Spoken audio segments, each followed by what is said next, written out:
So guys, I had to try this Burger King, right? That was onion ring that I just tried. The Impossible Burger. Let's put it to the test. You ready?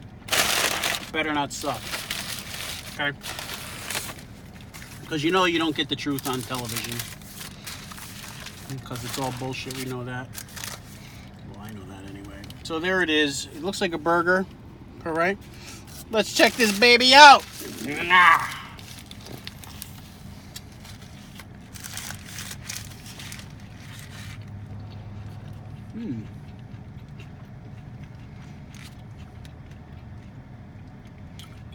It actually does taste like a burger.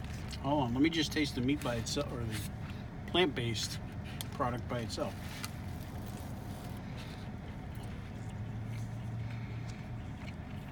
It has a meaty consistency. How they did it, I have no idea. But this is the Impossible Burger at Burger King, and I must say I am impressed. It is a very good burger. A little pricey. It was almost $8, but it is quite tasty. And this is Luigi, the Italian cooking guy, coming at you straight from Burger King. Okay, salute my paisans. Until I see you again. Next video coming soon.